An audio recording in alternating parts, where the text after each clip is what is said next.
Hi friends, எல்லோரும் எப்படி இருக்கீங்க? இன்றைக்கி வீடியோ வந்து பார்த்திங்கன்னா ரொம்ப இன்ட்ரெஸ்டிங்காக இருக்க போகுது.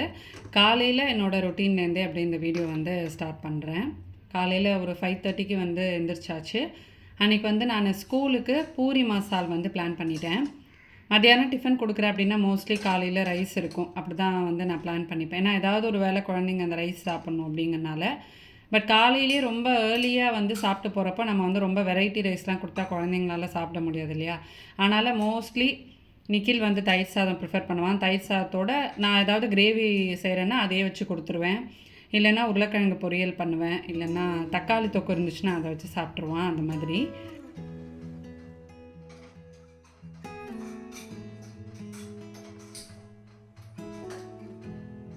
இங்கே வந்து 2 குக்கரும் ஏற்றியாச்சு. ஒரு குக்கரில் வந்து பார்த்திங்கன்னா ரைஸ் வச்சுட்டேன். இன்னொரு குக்கரில் வந்து உருளைக்கிழங்கு வச்சுட்டேன். நமக்கு வந்து குக்கர் இருந்ததுன்னா வேலை வந்து ரொம்ப ஈஸியாக கடன்னு முடிஞ்சிடும். அந்த பக்கம் வந்து மாவுக்கு நான் ஸ்டாண்ட் மிக்சர் வாங்கினதுலேருந்தே மோஸ்ட்லி ஸ்டாண்ட் மிக்சரில் தான் போடுறது. நான் கையில் பிசைறதே வந்து கிடையாது. இது வந்து ரொம்ப ஈஸியாக இருக்குது. அண்ட் வேலையும் வந்து பார்த்திங்கன்னா டக்குன்னு முடியுது. இன்னொன்று என்னென்னா, நமக்கு மாவு இது நல்லா நீட் பண்ணுறதுனால சப்பாத்தி வந்து நல்லா சாஃப்டாக வருது. சப்பாத்தி போட்டால் சூப்பராக வந்து வருது. பூரி இப்போ தான் நான் வந்து ஃபர்ஸ்ட் டைம் ட்ரை பண்ணுறேன். பட் பூரி உங்களுக்கு வந்து கிறிஸ்பியாக வர்றதுக்கு நிறைய பேருக்கு தெரியும். பட் இருந்தாலுமே பூரி பிசைகிறப்போ மாவில் வந்து கொஞ்சம் ரவை போட்டுக்கோங்க. ரவை போடுறப்போ உங்களுக்கு மாவு வந்து பார்த்திங்கன்னா நல்லா அந்த பூரி வந்து கிறிஸ்பியாக வரும். இன்னொன்று ரொம்ப நேரத்துக்கு அதை வந்து அப்படியே பூரி உப்பலாகவே இருக்கும். பார்த்திங்களா, அந்த மாதிரி இருக்கும். இப்போ இது ஒரு பக்கம் கொஞ்சம் நேரம் நான் நீட் பண்ண விட்டுருவேன் மாவை. ஏன்னா பூரி வந்து நிக்கிலுக்கு மட்டும் போட்டுட்டு நாங்கள்லாம் மோஸ்ட்லி சப்பாத்தி சாப்பிடுவோம். ஹஸ்பண்ட்க்கும் நிக்கிலுக்கும் தான் வந்து பூரி. மற்ற யாரும் வீட்டில் பூரி சாப்பிட மாட்டோம். இன்னொன்று 2 குக்கர் வச்சுட்டா நமக்கு வந்து என்ன கான்ஷியஸாக இருக்கணும் அப்படின்னா, எந்த குக்கர்லேருந்து விசில் வருது அப்படிங்கிறனால வேலையை விட்டுட்டு போக முடியாது. அதனால் அங்கேயே நின்றுட்டு எந்த குக்கர்லேருந்து விசில் வருதுன்றதை கவுண்டிங் வச்சிட்ருக்கேன் நான். இங்கே மசாலுக்கு வந்து வெங்காயம் நல்லா இந்த மாதிரி ஸ்லைசஸாக வந்து நறுக்கிக்கலாம். இது நான் எப்பயும் பண்ணுறதை விட இப்போல்லாம் வந்து நம்ம ஹோட்டலில் சாப்பிட்ற மாதிரி தான் நான் வந்து பண்ணுறேன். வெறும் பச்சை மிளகா, மஞ்சள் பொடி, காரம் போட்டு தான் வந்து பண்ணுறேன். மோஸ்ட்லி வந்து நிக்கிலுக்கு ஸ்கூலுக்கு நான் வந்து பூரி பண்ணுறேன் அப்படின்னா வெறும் பூரி பண்ணுறதே இல்லை. எப்போவுமே கேரட் ஜூஸ் எடுத்து கேரட் பூரி பண்ணுவேன். இல்லைன்னா பீட்ரூட் ஜூஸ் எடுத்து அது பீட்ரூட் பூரி அவனுக்கு வந்து அந்த கலர் வந்து ரொம்ப அப்பிடைசிங்காக இருக்கும். அன்றைக்கி வந்து கேட்டுகிட்டே இருந்தான், என்ன நீ வந்து கலரே இல்லை பூரியில், கலரே இல்லைன்னு கேட்டுகிட்டே இருந்தான். பீட்ரூட் இல்லைடா, இல்லைன்னா நான் பீட்ரூட் பூரி பண்ணுவேன், எனக்கு ஒரு நாள் எடுத்துகிட்டு போ அப்படின்னு சொல்லிவிட்டு அவனுக்கு வந்து அன்றைக்கி வந்து நிக்கிலுக்கு மிதுனுக்கு 2 பேருக்குமே வந்து பூரி தான் நான் பண்ணேன். அந்த பக்கம் அத்தை வந்து பார்த்திங்கன்னா எனக்கு ஹெல்ப் பண்ணிகிட்டு இருக்காங்க. எங்கள் வீட்டில் காலையிலே எல்லாருமே எழுந்திரிச்சிடுவோம். 5-5:30 மணிக்கு எல்லாருமே எழுந்திரிச்சிடுவோம். அதனால் எனக்கு வந்து ஹெல்ப்புக்கு அத்தை இந்த பக்கம் செய்வாங்க. அவர் வந்து நிக்கில ஃபுல் அண்ட் ஃபுல் அவர் வந்து கிளப்புறது, குளிப்பாட்டுறது எல்லாமே ஹஸ்பண்ட் வந்து பண்ணிவிடுவார். ஸோ அந்த மாதிரி காலையில் வீட்டில் வந்து ஒர்க் ஷேர் பண்ணி பண்ணுறப்போ நம்ம மட்டும் வேலை செய்கிற மாதிரி இருக்காது. நம்மளோட எல்லாரும் வேலை செய்கிற மாதிரி இருந்திருக்கும். நமக்கு வந்து கொஞ்சம் ஹெல்ப் அங்கேருந்து இங்கேருந்து கிடைக்கிறப்போ ரொம்ப அவசரமாக பரபரன்னு இல்லாமல் கொஞ்சம் பீஸ்ஃபுல்லாக நம்மளால் வந்து பண்ண முடியும். எங்கள் பூரி வந்து பார்த்திங்கன்னா பாருங்கள் எவ்வளோ உப்பலாக இருக்குது. நல்ல கிறிஸ்பியாக வந்து வரும். அண்ட் ரொம்ப நேரத்துக்கு அந்த பூரி வந்து அப்படியே உப்பலாகவே வந்துருக்கும். இப்போ நம்மளோட மார்னிங் ரொட்டீன் வந்து முடிஞ்சாச்சு. சுட சுட சூப்பராக பூரி ரெடி பண்ணிட்டேன். இப்போ நம்ம நிக்கிலுக்கும் மிதுனுக்கும் பேக் பண்ணிட்டோன்னா காலையில் வந்து நம்மளோட ஸ்கூல் ரொட்டீன் முடிஞ்சு போயிடுச்சு. இன்றைக்கி வந்து ஒரு முக்கியமான வேலை இருக்குது. அது என்னன்றதையும் அப்படியே வீடியோ போக போக நீங்கள் வந்து பார்ப்பீங்க. இந்த வேலையெல்லாம் முடிச்சுட்டு காலையில் வந்து இப்போ என்ன பண்ணுவேன்னா, நான் வந்து மோஸ்ட்லி இந்த ரீல்ஸ் பார்த்துட்டு காலையில் என்னோடய டைம் வந்து ஒரு 1.5 hours கிட்ட அதில் வந்து வேஸ்ட் ஆகிட்ருக்கோம். அது வந்து ஒரு ரிலாக்ஸேஷனுக்கு நம்ம போய் உட்காருவோம். பட் அது வந்து நம்மளோட டைமை வந்து நிறைய எடுத்துக்குது. அதனால் என்ன ஆகிடுதுன்னா, அந்த கொஞ்ச நேரம் நம்ம உட்காரோம் பார்த்திங்களா, அந்த ஆக்டிவ்னஸ் இல்லாமல் ஒரு லேசினஸ் வந்துடும். அதுக்கப்புறமா எழுந்திரிச்சு வேலை செய்கிறப்போ நமக்கு வந்து அது ரொம்ப புஷ் பண்ணி வேலை செய்கிற மாதிரி இருக்கும். அதனால் நான் வந்து பார்த்திங்கன்னா காலையில் ஃபோன் வச்சுட்டு உட்காரதே கிடையாது. காலையில் எழுந்திரிச்சு ஸ்கூல் ரொட்டீன் முடிச்சுட்டு என்னோடய வேலையை வந்து நான் ஸ்டார்ட் பண்ணிவிடுவேன். என்னோடய க்ளீனிங் ஒர்க் எதுனாலும் வந்து ஸ்டார்ட் பண்ணிவிடுவேன். இப்போ வந்து நமக்கு காலையிலேயே கொஞ்சம் இந்த ஃபங்க்ஷன் ஒர்க் இருக்கிறனால கொஞ்சம் பேக்கிங்கு அந்த மாதிரி வந்து போயிட்டுருக்கு. இது வந்து பார்த்திங்கன்னா அமேசானில் வந்து வாங்கினேன் மென்ஸ் கிட்டு தான் இது. இது வந்து நம்ம சீர்தட்டு டெக்கரேட் பண்ணுவோம்ல, அதுக்கு வந்து நான் கொஞ்சம் கொஞ்சமாக வச்சுட்ருக்கேன். நீங்கள் 60ஆம் கல்யாணம் பார்க்குறப்ப வந்து தெரியும். அம்மாவோட திங்ஸ் எல்லாம் ஒரு தட்டு, அப்புறமா வந்து அப்பாக்குன்னு ஒரு நாங்கள் அந்த மாதிரி வந்து பண்ணியிருந்தோம். அந்த மாதிரி இங்கே வந்து 70க்கு மாமாவோட சீர்தட்டு, அத்தையோட தட்டுன்னு சொல்லிவிட்டு நான் வந்து கொஞ்சம் ரெடி பண்ணலான்ட்டு இது வந்து நான் ஆர்டர் பண்ணேன். இது வந்து பார்க் அவென்யூலேருந்து. இதில் உள்ளே வந்து 9 இருக்கும். ஒன்று வந்து பர்ஃப்யூம், ஆஃப்டர் ஷேவ் லோஷன், அப்புறம் பாடி மிஸ்ட்டு, அப்புறம் ஷேவிங் க்ரீமு, அந்த மாதிரி சில இதெல்லாம் எல்லாமே மென்ஸ்க்கு தேவையானது அந்த ரேசர்ஸ் எல்லாம் வந்து இருக்கும். பட் இது வந்து நம்ம அப்படியே ஒரு பவுச்சாக வைக்கிறப்போ ரொம்ப க்யூட்டாக இருக்கும். இது அமேசானில் தான் வந்து வாங்கினேன். இது வந்து நம்ம யாருக்கு வேணால் கிஃப்ட் பண்ணலாம். ஹஸ்பண்ட்க்கு வந்து இப்போ நமக்கு வேலண்டைன்ஸ் டே வருது இல்லை, நீங்கள் ஹஸ்பண்ட்க்கு வந்து கிஃப்ட் பண்ணலாம், இல்லைனா பிரதருக்கு வந்து ஏதாவது ஒரு பர்த்டேக்கு அந்த மாதிரி கிஃப்ட் பண்ணலாம். இந்த மாதிரி நம்ம சீத்தட்டில் வைக்கிறதுக்கெலாம் கூட வந்து யூஸ் பண்ணிக்கலாம். அண்ட் இது வந்து பார்த்திங்கன்னா நான் எனக்கு வாங்கியிருந்தேன். இது நான் வாங்கி கிட்டத்தட்ட 1 மந்த் மேலே ஆகிடுச்சு. ஜுவல்ஸ் கேலக்ஸி பிராண்டு தான், அமேசானில் தான் வாங்கினேன். இந்த மாதிரி க்யூட்டான இயரிங் கலெக்ஷன்ஸ்லாம் எனக்கு ரொம்ப பிடிக்கும். இப்போ வந்து நான் ரொம்ப பெருசாக போடுறதே கிடையாது, குட்டி குட்டியாக தான் வந்து போடுறேன். அது வந்து இன்கேஸ் நீங்கள் வந்து செகண்ட் ஸ்டெட் போடுவீங்க அப்படின்னா இது அப்படியே பேராகவே வந்து விற்கிது. கீழே அதை போட்டுட்டு அதுக்கு மேட்சிங்காக இருக்கிறத நீங்கள் செகண்ட் ஸ்டெட்டாக போட்டுக்கலாம். இது வந்து வேறு ஒரு பிராண்டு. இது வந்து எல்லாமே ரிங்ஸ் மாடலில் இருக்கும். அப்புறம் ஸ்டெட் டைப்ஸ், இதுலேயும் செகண்ட் ஸ்டெட்ஸ்லாம் நிறையா வந்து இருக்கும். எனக்கு ரொம்ப பிடிச்சிருந்துச்சு. குவாலிட்டி ரொம்ப நல்லாயிருக்கு. பட் நம்ம வந்து தண்ணியிலலாம் வந்து படாமல் நம்ம யூஸ் பண்ணிவிட்டு அது அழகாக இதே கவர்லேயே நீங்கள் வந்து போட்டு மெயின்டைன் பண்ணிங்கன்னா உங்களுக்கு வந்து கருக்காமல் இருக்கும். எனக்கு ரொம்ப பிடிச்சிருந்துச்சு. இதோட லிங்க்கும் நான் உங்களுக்கு வந்து டிஸ்கிரிப்ஷனில் கொடுக்குறேன். இதே செட்டுன்னு தான் இல்லை, உங்களுக்கு நிறையா இந்த மாதிரி வந்து கலெக்ஷன்ஸ் அமேசானில் வந்து இருக்கும். எப்போவுமே பார்த்தீங்கன்னா ஃபேஷன் அண்ட் பியூட்டி கேட்டகரிஸில் உங்களுக்கு வந்து ஆஃபர்ஸ் நிறையா போயிட்டுருக்கும். அப்பப்போ நீங்கள் செக் பண்ணுறப்போ நீங்கள் பல்காக ஏதாவது ஆர்டர் பண்ணணுன்னா ஆர்டர் பண்ணலாம். மோர் தென் 1500+ பிராண்ட்ஸில் உங்களுக்கு வந்து சூப்பரான சேல்லாம் வந்து போயிட்டுருக்கோம். அது மட்டும் இல்லாமல் டெய்லி வேர் ட்ரெஸ்ஸஸ் எல்லாமே வந்து கேட்குறீங்க. இந்த ட்ரெஸ்ஸஸ் இந்த வீடியோவில் வந்து நான் சரண்யா வேர் பண்ண ட்ரெஸ்ஸஸ் எல்லாத்தோட லிங்க்ஸுமே கீழே வந்து டிஸ்கிரிப்ஷனில் இருக்கும், செக் பண்ணிக்கோங்க. டைம் வந்து அரௌண்ட் 10 o'clock ஆக போகுது. நான் வந்து ரெடியாக உட்காந்துருக்கேன். இன்றைக்கி வந்து நான், அம்மா, அப்பா, சரண்யா எல்லாருமே வந்து ஷாப்பிங் கிளம்ப போகிறோம். என்னன்றது என்னெல்லாம் வந்து பார்க்க போகிறோம் அப்படின்றத நான் உங்களுக்கு வந்து சொல்கிறேன். நான் வந்து இந்த சல்வார் தான் போட்டிருக்கேன். இது வந்து சிந்தட்டிக், இந்த மாதிரி ஒர்க் இருக்கும், ரொம்ப நல்லாயிருக்கும். எல்லாம் ஒரு மல்டி கலரில் ஒரு மாதிரி கலர்ஃபுல்லாக சூப்பராக வந்திருக்கும். இப்போ சரண்யா அப்பா அம்மாலாம் வந்த உடனே நான் கிளம்பின உடனே வ்ளாக் வந்து கண்டினியூ பண்ணலாம்.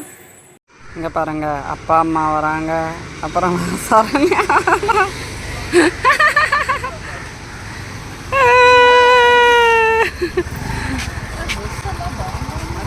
அமேசான் வாங்கினது.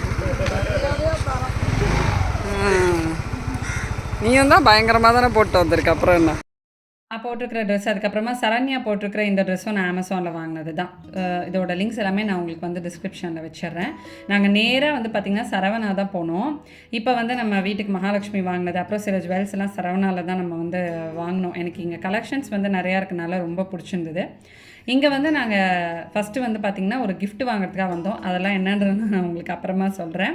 அதை வந்து வாங்கி முடிச்சுட்டு அதுக்கப்புறமா சரண்யா வந்து ஒரு செயின் வாங்கணும் அப்படின்னு சொல்லிட்டு இங்கே பார்த்துட்ருக்கோம். நானும் வந்து இப்போ ரீசெண்டாக ஒரு செயின் வாங்கினேன். அது இந்த செயின், அதுக்கப்புறமா சரண்யா அவங்க செயினோட டிசைன்லாம் நான் உங்களுக்கு நெக்ஸ்ட் வ்ளாகில் டீட்டெயிலாக காட்டுறேன். இப்போ வந்து பார்த்திங்கன்னா எனக்கு நான் இந்த செயின் வாங்கின உடனே இது வந்து வேம்புக்கும் பிடிச்சி, அவளும் வெட்டிங் டேக்கு வந்து சாய் அவளுக்கு கிஃப்ட் பண்ணான் சர்ப்ரைஸாக. அப்புறம் சரண்யா வந்து நான் வாங்கினதை பார்த்துட்டு இதே மாதிரி செயின் வேணும்னு சொல்லி அவளும் வந்து வாங்கிட்டா. அதான் கொஞ்சம் பழசெல்லாம் போட்டுட்டு அந்த மாதிரி அவள் வந்து வாங்கியிருந்தா. இது வந்து இப்போது ரீசெண்டாக இருக்கிற அந்த ஃபேஷன் செயின் மாதிரி ரொம்ப நல்லாயிருக்கும். உங்களுக்கு லைட்டாக அந்த பெண்டன்ட்டோடையே இருக்கும். இது தனியாக இதுக்கு பெண்டன்ட் போடணும்னு அவசியம் இல்லை, பட் ரொம்ப க்யூட்டாக இருக்கும். மெயினாக இந்த மாதிரி நீங்கள் காலேஜ் போகிறீங்க, ஒர்க்குக்கெலாம் போகிறீங்க, ரொம்ப ஹெவியான ஜுவல்ஸ்லாம் வேணான்னு ஃபீல் பண்ணிங்கன்னா இது மாதிரிலாம் நீங்கள் வந்து போட்டுக்கலாம். இது எவ்வளோ கிராம் என்னன்றதெல்லாம் நான் உங்களுக்கு வந்து நெக்ஸ்ட் வீடியோவில் டீட்டெயிலாக காட்டுறேன். அது வாங்கி முடிச்சுட்டு எங்களோட ஷாப்பிங் முடிஞ்சிருச்சு. என்ன தக்ஷுவை ஸ்கூல்லேருந்து கூட்டிகிட்டு வர டைமுக்குள்ளே நாங்கள் ஷாப்பிங் பண்ணிடணுன்றது தான். அது முடிச்சுட்டு நேராக நாங்கள் வந்து துளசி வாங்கணும் அப்படின்னு சொல்லி ரொம்ப நாளாக பிளான் பண்ணிகிட்டே இருந்தோம். அதனால் வர்ற வழியிலேயே நாங்கள் வந்து சில பிளான்ஸ்லாம் சரண்யா வாங்கணும்னு சொன்னால், அதனால் அங்கே பக்கத்தில் ஒரு நர்சரி இருந்தது, அங்கே போயிட்டு நாங்கள் கொஞ்சம் பிளான்ஸ்லாம் வந்து வாங்கிட்டு அப்புறம் துளசியும் அங்கேயே வந்து வாங்கியாச்சு. அது வந்து துளசி மட்டும் இல்லை, சூப்பராக அதுக்கு வந்து அப்படியே செட்டாக வாங்கிட்டோம். அதையும் நான் உங்களுக்கு வந்து நெக்ஸ்ட் வ்ளாகில் காட்டுறேன். ரொம்ப சந்தோஷமாக இருந்துச்சு. பிகாஸ் நமக்கு எல்லாமே ரொம்ப ஒரு நாள் ஃபுல்லாக எல்லாம் நம்ம நினச்சபடி நடக்கிறப்போ ரொம்ப ஹாப்பியாக இருக்கும்ல. அந்த மாதிரி எக்ஸ்பெக்டட் சிலது, அன்எக்ஸ்பெக்டடாக சிலது நடக்கும்போது நமக்கு அதை விட ஹாப்பியாக இருக்கும். அது வந்து சின்ன விஷயமா இருந்தாலும் சரி, அது ரொம்ப ரொம்ப சின்ன விஷயமா இருந்தாலும் சரி, பட் அது நமக்கு பிடிச்சது, நம்ம பிளான் பண்ணாமல் ஒரு விஷயம் நமக்கு டக்குன்னு நடக்கிறப்போ அது ரொம்ப ஹாப்பியாக இருக்கும். பார்த்திங்களா, அந்த மாதிரி தான் எங்களுக்கு அன்றைக்கி எல்லாமே வந்து ரொம்ப திருப்தியாக சாட்டிஸ்ஃபைடாக வந்து அமைஞ்சிருச்சு. சரண்யாவும் நானும் ஒரே மாதிரி தான் வந்து வாங்கியிருந்தோம். அது என்னன்றலாம் நான் நெக்ஸ்ட் வ்ளாகில் வந்து காட்டுறேன். அங்கே வந்து பார்த்திங்கன்னா நிறைய பிளான்ஸ் இருந்தது.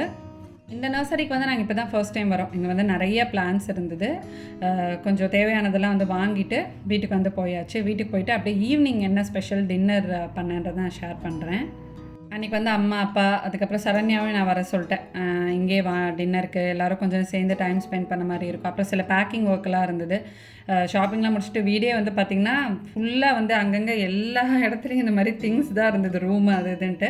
அதெல்லாம் கொஞ்சம் அழகாக ஓரமாக ஒதுக்கிட்டு நைட்டு டின்னருக்கு வந்து பார்த்திங்கன்னா ரொம்ப ஸ்பெஷலாக ஆப்பமும் பக்கோடா குருமாவும் தான் வந்து செய்கிற மாதிரி பிளான் பண்ணியிருந்தேன். ஆப்பத்துக்கு வந்து காலையிலே அரைச்சிட்டேன்னா ஆப்பமாக வந்து உங்களுக்கு நல்லா பொங்கணும், அந்த நல்லா ஃபர்மெண்ட் ஆக நல்லா சூப்பராக வந்து வரும். அது வந்து வெந்தய தோசை டேஸ்ட்டு தான். எங்கள் வீட்டில் எல்லாருக்குமே அது வந்து ரொம்ப பிடிச்சிருச்சு. பக்கோடா குருமாவுக்கு வந்து கடலைப்பருப்பு ஒரு 1.5 கப் அளவுக்கு இங்கே ஒரு 2 மணி நேரம் இது வந்து ஊற வச்சுக்கோங்க. இது வந்து அரைக்கிறப்போ நம்ம கடலைப்பருப்பு போட்டுட்டு அதோட வந்து கொஞ்சம் சோம்பு, அப்புறமா கொஞ்சம் கருவேப்பிலை, அந்த வடைக்கு தேவையான உப்பு, பெருங்காயத்தூள் இருந்தால் கொஞ்சம் நீங்கள் வந்து சேர்த்துக்கலாம். சேர்த்து நம்ம அரைச்சதுக்கப்புறமா அரைச்ச மாவோட கொஞ்சம் கொத்தமல்லி, வெங்காயம் எல்லாம் சேர்த்து நம்ம வந்து மிக்ஸ் பண்ணிடலாம். இதோட கொஞ்சம் பச்சை மிளகாவும் சேர்த்து நீங்கள் மிக்ஸ் பண்ணிக்கலாம். காலையில் வந்து நம்ம டிஃபனுக்கு வந்து பூரி பண்ணியிருந்தோமா, மத்தியானம் லஞ்சுக்கு வந்து நான் கொஞ்சம் பிரியாணி செஞ்சுருந்தேன். அதை தான் எடுத்து சாப்பிட்டுட்ருக்கா. சரண்யா வந்து ஒரு பர்த்டே பார்ட்டிக்கு போயிட்டு நேராக அவளை வந்து நாங்கள் வர சொல்லிட்டேன். இப்போ இதில் வந்து பக்கோடா நாங்கள் வந்து இது பண்ண போகிறோம். போட்டாச்சுல, அதை நம்ம இங்கே பண்ணிடலாம். இந்த பக்கம் நான் வந்து கிரேவி ரெடி பண்ண போகிறேன். பக்கோடா ரெடி ஆனதுக்கப்புறம் லாஸ்ட்டாக தான் நம்ம போடுவோம். வீடியோ ஒரே சத்தமாக இருந்தது, அதனால் என்னால் ரியல் வீடியோ வாய்ஸை வந்து கொடுக்க முடியல. அதனால தான் நான் வந்து வாய்ஸ் ஓவர் கொடுக்குறேன். இங்கே வந்து சரண்யா பக்கோடா போட்டுட்டா சைட் பை சைட் போடப்போ, நான் இங்கே வந்து பார்த்திங்கன்னா கிரேவி வேலை ஆரம்பிச்சிட்டேன். குருமாவுக்கு நம்ம அரைப்போம் இல்லையா, தேங்காய் ஊற வச்ச கொஞ்சம் கேஷ்யூஸ், அதோட ஊற வச்ச கொஞ்சம் கசகசா, அதோட கொஞ்சம் சோம்பு அதெல்லாம் போட்டு அதை நான் வந்து அரைச்சிட்டேன். இது வந்து நம்ம ஸ்பைசஸ்லாம் சேர்த்துட்டு அதுக்கப்புறமா சேர்க்குற அந்த விழுது தான் தேங்காய் விழுது. இப்போ வெறும் கடாயில் வந்து பார்த்திங்கன்னா நம்ம கொஞ்சம் பட்டை, இந்த மசாலா ஐட்டம்ஸை நம்ம போடுவோம்ல, அதெல்லாம் போட்டு நம்ம வந்து தாளிச்சிக்கலாம். தாளித்தோடனே நல்ல பொடியாக நறுக்கின வெங்காயம் சேர்த்துக்கோங்க. அதோட கொஞ்சமாக கருவேப்பிலை சேர்த்து இது வந்து நம்ம நல்லா வதக்கிக்கலாம். இது நல்லா வதங்கினதுக்கப்புறம் நான் வந்து இதிலேயே தக்காளி சேர்க்குறேன். தக்காளி வந்து ஜஸ்ட் ஒரே ஒரு தக்காளி தான், மீடியம் இல்லாமல் அதோட கொஞ்சம் பெரிய சைஸ் தக்காளி, அப்புறம் பச்சை மிளகா 2 வந்து நான் சேர்த்துருக்கேன். பாருங்க, ஒரே காமெடி. கிச்சனே வந்து ஃபுல்லாகிடுச்சு. அப்பா வந்தாருன்னா எப்போவுமே நல்லா ஏதாவது காமெடி பண்ணிகிட்டே இருப்பார், நாங்கள் வந்து சிரிச்சுட்டே இருப்போம். இங்கே வந்து இஞ்சி பூண்டு பேஸ்ட்டு சேர்த்துருக்கேன். இந்த பச்சை வாசனை போகிற வரைக்கும் நம்ம நல்லா வதக்கிக்கலாம். ஹலோ சொல்லுப்பா. ஹலோ. ஹாய். அம்மாவுக்காக என்ன ஸ்பெஷலாக இன்றைக்கி வந்து ஆப்பம், அது இது பக்கோடா குருமா. ரொம்ப ஸ்பெஷல் இன்றைக்கி ஆப்பம் பக்கோடா குருமா தான் இன்றைக்கி வந்து ஸ்பெஷல் ரெசிபி. கிரேவியில் வந்து நம்ம இது போட்டோம் இல்லையா, வெங்காயம் இஞ்சி பூண்டு விழுதெல்லாம் போட்டோம்ல. இஞ்சி பூண்டு விழுதோட பச்சை வாசனை போனதுக்கப்புறமா தக்காளி போட்டுட்டு அதுவும் நல்லா வதங்கினதும் கொஞ்சமாக மஞ்சள் தூள், மிளகாத்தூள், தனியாத்தூள், கொஞ்சம் கரம் மசாலா, அப்புறம் இந்த கிரேவிக்கு தேவையான உப்பு. நம்ம பக்கோடாலேயே கொஞ்சம் உப்பு சேர்த்துருப்போம், அதனால் பார்த்து மேட்ச் பண்ணுற மாதிரி நீங்கள் வந்து சேர்த்துக்கோங்க. இப்போ இதுக்கு வந்து கொஞ்சம் தண்ணி சேர்த்துடலாம். தண்ணி நல்லா வந்து கொதி வர்றப்போ நம்ம வந்து அரைச்சி வச்சுருந்த அந்த தேங்காய் விழுது இருக்கு இல்லையா, அதை சேர்த்துடலாம். அதுவும் சேர்த்து கொஞ்சம் நல்லா கொதி வர்றப்போ சூப்பராக சுட சுட போட்டு வச்சுருக்கிற பக்கோடாவை நம்ம சேர்த்துடலாம். பக்கோடா போட போட உங்களுக்கு கிரேவி நல்லா வந்து திக்காக இருக்கும். அதுக்கேற்ற மாதிரி மேட்ச் பண்ணுற மாதிரி கொஞ்சம் நீங்கள் தண்ணி விட்டுட்டு நம்ம வந்து மேட்ச் பண்ணிக்கணும். அந்த துணுக்கெல்லாம் இருக்கும்ல, அது கூட நான் வந்து போட்டுட்டேன். இது வந்து மெயினாக தோசை இட்லிக்கு வந்து ரொம்ப சூப்பராக இருக்கும். நீங்கள் வந்து ட்ரை பண்ணி பாருங்கள். எங்கள் வீட்டில் நாங்கள் அப்போ தான் வந்து ஃபர்ஸ்ட் டைம் பண்ணோம். ரொம்ப நல்லா இருந்தது. அந்த பக்கோடா வந்து அந்த குருமாவில் ஊறி அந்த டேஸ்ட் வந்து சூப்பராக இருந்தது. அந்த ஒரு பக்கோடாவை நம்ம அப்படியே தோசையில் வச்சு சாப்பிட்றப்போ அப்படியே தெய்வாமிர்தமாக இருந்தது. எனக்கு தெரியல, இப்போ நான் வந்து பயங்கர ஃபுட்டி ஆகிட்டுருக்கேன் நான், எனக்கு வந்து தெரியல. பட் நிறையா புதுசான ரெசிபீஸை நான் வந்து ட்ரை பண்ணுறேன். எனக்கு அது வந்து ரொம்ப பிடிச்சிருக்கு. மோஸ்ட்லி இந்த ரீல்ஸ்லாம் பார்க்குறப்போ எனக்கு வந்து ஏதாவது ரெசிபி அப்படி ஸ்வைப் பண்ணுறப்போ ஏதாவது சூப்பராக வரும்ல, அதை நான் அப்படியே வந்து நோட் பண்ணி வச்சுப்பேன். அதை வந்து ஒரு நாள் நான் வந்து ட்ரை பண்ணுவேன். பிகாஸ் நான் வந்து இப்போ ரீசெண்ட் ஒரு வ்ளாகில் கூட சொல்லியிருந்தேன், காலையில் என்ன, மத்தியானம் என்ன, நைட் என்னன்னு யோசிக்கிறது தான் பெரிய டாஸ்க்கே லேடிஸ்க்கு அப்படின்னு. ஒரே மாதிரியே வந்து பண்ணாமல் இந்த மாதிரி டிஃப்ரெண்ட்டான ரெசிபிஸ் ட்ரை பண்ணுறப்போ வீட்லேயே கொஞ்சம் இன்ட்ரெஸ்டிங்காக சாப்பிடுவாங்க. இந்த vlog கண்டிப்பாக நீங்கள் வந்து என்ஜாய் பண்ணியிருப்பீங்கன்னு நம்புகிறேன். அண்ட் நம்ம வந்து ஷாப்பிங் போனப்போ ஒரு மெரூன் கலர் ட்ரெஸ் நான் வந்து போட்டிருந்தேன். அது கூட நிறைய பேர் கேட்டிருந்தீங்க. அதோட லிங்க்கும் நான் டிஸ்கிரிப்ஷனில் வைக்கிறேன். அமேசானில் வாங்கினது தான். நெக்ஸ்ட் ஒரு இன்ட்ரெஸ்டிங்கான vlogல உங்களை நான் மீட் பண்ணுறேன். அது வரைக்கும் பாய் ஃப்ரெண்ட்ஸ்.